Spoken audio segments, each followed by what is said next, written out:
yet another massive aid package for Ukraine.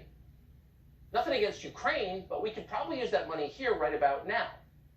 After 100 years of virtually uninterrupted wealth generation, the American economy appears to be faltering in ways that are scary to anyone who's paying attention. Even people who aren't paying attention can sense there's something really wrong. Lots of people are not working. Those who are working are getting poor quickly thanks to inflation. All of a sudden, everything is wildly more expensive. Have you noticed? We literally have a shortage of baby formula right now. Did you think that would happen in America ever? And yet it is happening. And so is the deadliest drug epidemic in our history. About 107,000 of your fellow Americans, most of them young people who should have had long, productive lives, are instead dead. They have died from drug ODs over the past year. This is the saddest thing that has happened in our country in a very long time. And yet Congress, which claims to run the country, can't be bothered even to acknowledge it, much less do anything about it. Instead, your representatives in Washington just voted to send yet another $40 billion to the Ukrainian oligarchs who paid off the president's son. That's what happened. And it's just the latest check that Congress has cut them. You could add it to the approximately $14 billion they've already spent on Ukraine. That brings the total as of tonight to more than $54 billion. How much is that? Well, for perspective, it is more than we spent per year on average on the war in Afghanistan, a war that began with a direct attack on the United States. $54 billion, that's about as much as Russia, the country, spends on its entire armed forces over the course of a full year. It is a ludicrous amount. And yet Congress happily approved it. In fact, they allocated $7 billion more than Joe Biden asked for. That's how excited they were to do it. So where's this money going? Oh, that's the best part. Congress has decided to fix all of the pressing problems that need to be fixed, except fix them in Ukraine, not here. So the main course of all of this funding from day one has been to secure Ukraine's borders. Because, you know, you can't have a country without borders. They have to be secure. Nancy Pelosi strongly believes that about Ukraine, and so do her friends on the Republican side. So Ukrainian border security is the main goal.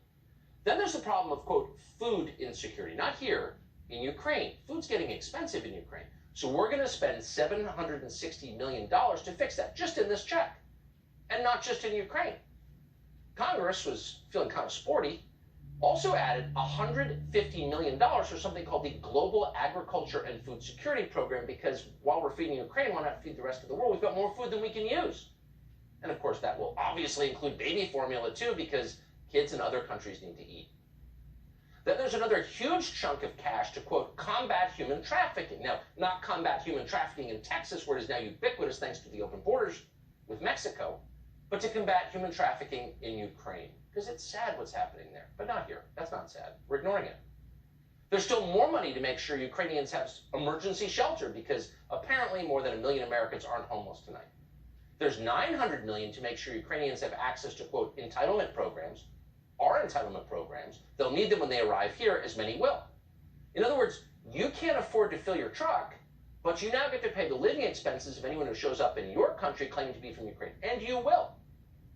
And then, because paying off your friends is always the real point of these exercises in Washington, there are billions more dollars for Lloyd Austin's former employers in the weapons business. That would include $72 million for something the bill describes as, quote, research, development, test, and evaluation in Ukraine. Now, don't say biolabs, because that's not allowed, but honestly, this is weird. Ukraine is a war zone, and therefore probably not a great place for scientific research right now, but whatever. We're funding some kind of science experiments in Ukraine. No more questions from you. And the bill goes on like this, and on and on. As Congressman Thomas Massie has pointed out, Congress has now spent more money on Ukraine in 6 months than the U.S. government spent on all roads and all bridges in the United States over all of last year. The $40 billion we're sending to Ukraine so they can secure their borders, by the way, is more than double what Joe Biden has asked to fund customs and border security in the United States. One bill, more than double what we're spending this year on our borders. And then in the middle of this historic drug emergency, and it is, the bill spends more than 10 times the entire budget of the DEA. More than 10 times. Just in case you're wondering how your leaders feel about you. They're not fans at all. And now we know for sure. You should know that every single Democrat in the House of Representatives voted for this bill. That would include even Barbara Lee of Berkeley. Now, if you remember her name, it may be because in 2001, Barbara Lee of Berkeley was the only member of Congress to oppose the war against the Taliban. But a war in Ukraine is a war that Barbara Lee can support. Why? Because there's no potential chance that war could help the United States. Here's her reasoning. This war is not only about Ukraine, this war is about the rest of the world and Putin trying to establish autocratic governments throughout the world. And we know that this is taking place through disinformation campaigns, through all kinds of misinformation that's taking place. Oh, so it's not really about Ukraine. It's about something bigger than Ukraine. Thanks, Barbara Lee, for being dim enough to tell us that, to say it out loud. This is a war on disinformation, which at some point, in some way, is dead certain to be a war on you. No question about it, because you're a font of disinformation, meaning you disagree. But we know for certain that wars against things you can't really identify, against people who don't exist, wars against concepts, one thing we know about those wars, like the war on terror, is they last forever.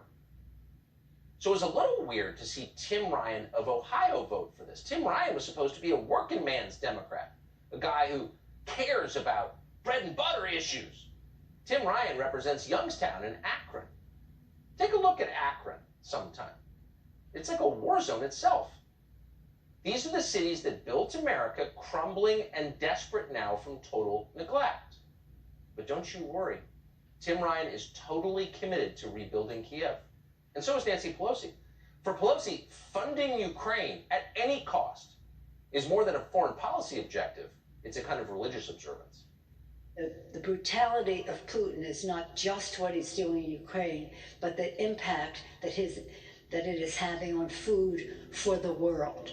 So when you're home thinking, what is this all about? Just think about when I was hungry, you fed me, in the Gospel of Matthew.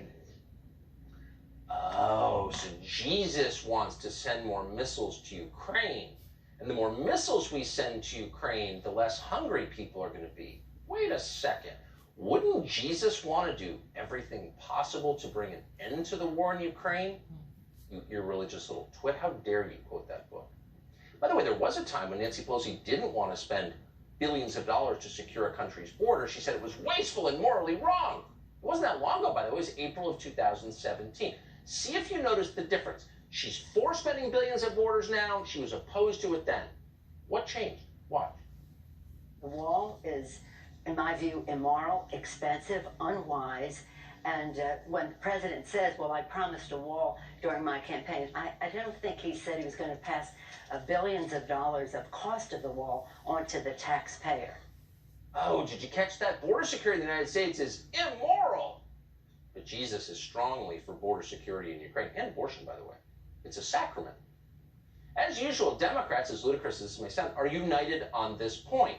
They stand as one. But also, as usual, a sustained propaganda campaign in the American media has managed to divide the Republican Party. Now, why does this happen every single time? Here's why. Because Republican office holders, no matter how conservative they tell you they are, believe the New York Times. They care deeply what legacy media say. They read the New York Times every day. They don't want to be criticized by the New York Times. And that's how the left controls them every single time. If you don't believe it, think back the last 2 years. You saw the same dynamic in the early days of both the BLM riots and the COVID lockdowns. Nancy Pelosi was out there first, taking the most extreme possible position. And then a lot of Republican leaders agreed with her. Do you remember that? 2 years ago this month, Nikki Haley, former governor of South Carolina, running for president, she's conservative. She told Americans in the first days of the riots that they deserved to suffer after George Floyd died. Quote, in order to heal, it needs to be personal and painful for everyone, she wrote. And in the end, it was personal and painful. A lot of people died. And that was good, because your racism killed George Floyd. That was Nikki Haley's first reaction. She read it in the New York Times, and she believed that they all do.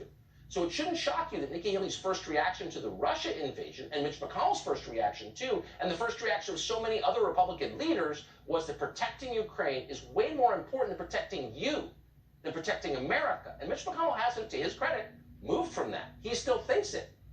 Here he was yesterday. I think we all agree the most important thing going on in the world right now is the war in Ukraine. I had a chance to call the president last week and request that the Ukraine package move by itself and quickly.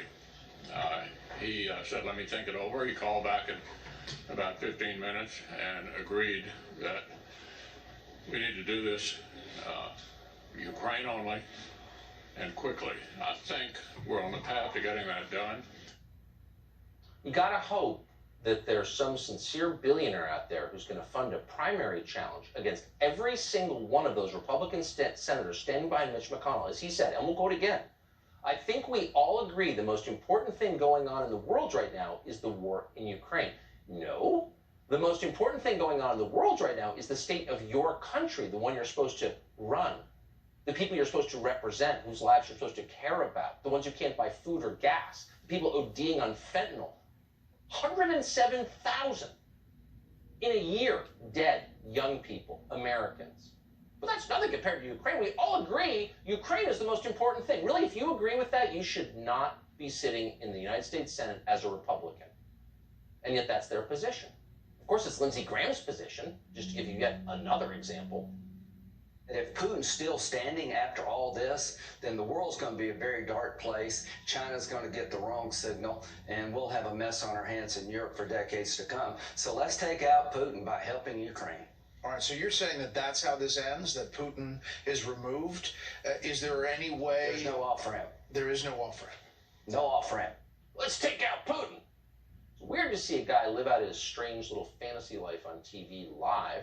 Lindsey Graham won't come on the show. He's afraid. We could spend the next hour playing clips of Lindsey Graham going back 20 years making predictions that didn't come true and resulted only in the death of American servicemen and the impoverishment of the United States. He's gotten it wrong every single time, and he's still out there. Let's just take out Putin. Really, what would happen then? The country has 6,000 nuclear weapons. Would they be unsecured? You thought we had a mess on our hands when Saddam's arsenals fell into the hands of lunatics and extremists? What would happen to those 6,000 nuclear weapons if we just take out Putin? They don't even think about it. They don't care. They're high on their own supply. Dan Crenshaw of Texas, for example, not a stupid guy, just announced that we're, quote, investing in the destruction of our adversary's military when we spend $40 billion on Ukraine. Investing in the destruction of our adversary's military. Since when did we declare war on Russia? Did anybody vote for that?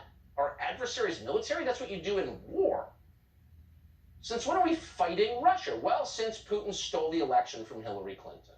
Glad to see that Dan Crenshaw has signed up for this new campaign. But you got to wonder at what cost? Not just the peril, the real peril that this could escalate into something crushing for the West, but what immediate cost to the United States and our own ability to defend ourselves? All these people who love the military, do they ever ask that question? Right now, Joe Biden and the U.S. Congress have sent so much military aid to Ukraine that our country, the United States, is running out of weapons. According to Bloomberg, quote, Pentagon officials say that Kiev is blowing through a week's worth of deliveries of anti-tank munitions every day. It's also running short of usable aircraft as Russian airstrikes and combat losses take their toll. Ammunition has become scarce in Mariupol and other areas in Ukraine. This is presenting Western countries with a stark choice between pouring more supplies into Ukraine or husbanding finite capabilities they may need for their own defense. That's the line. They may need for their own defense. It's a scary world, and if you blow it all on Ukraine with finite resources, which we have, sorry, where does that leave you? Undefended. Now, this is happening because senior leaders of the Republican Party instantly bought the New York Times position on Ukraine, as they instantly bought the New York Times position on the BLM riots, as they instantly bought the position of the New York Times on the COVID lockdowns. They didn't question what they read, and the consequence is now we are short on weapons to defend our own country. Now, no Democrat ever goes against his own herd, ever. The first reaction of every Democrat is always to read whatever talking points Nancy Pelosi provides. They never listen to the other side. They always go farther in one direction, and the Republican Party is always led by people who join them. Here, for example, is how Congressman Jamie Raskin of Maryland responded when Marjorie Taylor Greene of Georgia raised an objection with, no, wait, what about our country, she said. Here's what he said back. $40 billion, but there's no baby formula for American mothers and babies. An unknown amount of money to the CIA in the Ukraine supplemental bill, but there's no formula for American babies and mothers. We should be paying attention to our country right now. I yield back. Thank you. Gentlelady yields back. The gentlewoman from Minnesota reserved. Gentleman from Maryland is recognized. Thank you, Madam Speaker. Here's a formula for the destruction of democracy, repeating Putin's propaganda and disinformation and appeasing imperialist assaults on sovereign nations. So you can't buy baby formula in the United States, and maybe you think you can do both at once. You can fund Ukraine and get baby formula for American babies. Maybe you can fix inflation and also fund Ukraine. Speak slowly and tell us how that works. Maybe there's an answer to the question, but notice they don't answer. They just accuse the person asking the question of working for Putin. You're working for Putin. You're against democracy. They don't tell us how Ukraine is a democracy. They banned the opposition party. That's a democracy. But maybe there's an answer. What is it? Stop name calling and answer the question. But Jamie Raskin won't do that. None of them will. He screams about Putin. Now, 57 Republicans did vote against last night's bill, and God bless them for doing it. But many more voted for it. Of course, there was Liz Cheney and Adam Kinzinger, and their friend Elise Stefanik. But there was also Republican leadership, top leadership, McCarthy and Scalise. Shameful. And the worst part is this bill will almost certainly pass in the Senate, which is way more left-wing even than the House on the Republican side. Chuck Schumer is promising a swift vote on it. That means as soon as tomorrow. So we reached out to every Republican in the Senate to find out what they plan to do. Most of them didn't bother to reply. None of them will come on the show. That would include Mitch McConnell, the minority leader. Ted Cruz, Mike Lee, Chuck Grassley, Mitt Romney also did not respond. We're hoping they'll vote the right way. But a handful of senators did respond, and we want to let you know where they stand. Voting no will be Mike Braun, Roger Marshall, Marsha Blackburn, Bill Hagerty, and Josh Hawley. Rand Paul has also indicated he's opposed to the bill. He wouldn't say so, but of course he's against it. Lindsey Graham, needless to say, is a yes. He's thrilled! As his office put it, Senator Graham has made it clear he supports additional military aid to Ukraine because it makes him feel so good inside. He didn't say that, but that's the truth. Rob Portman of Ohio is leaving, thank heaven he's also a yes. So is Steve Daines in Montana. Quote, the senator is leading yes, his office said. They also told us that Daines thinks Russian oligarchs somehow will pay the $40 billion. Quote, he wants to make Russia cover the costs. He wants to use the seized assets of oligarchs to cover the costs. Right, okay. A few senators dodged. Pat Toomey, Tim Scott, Cindy Hyde-Smith all refused to give us a direct answer. We want to invite any Republican senator who plans on voting for this to come on the show and explain why. Please tell us. We'll let you talk as much as you want. We're not going to sandbag you. We want to know why this is in America's interest, why this is more important than the pressing crises all around us that the rest of us notice and apparently you don't.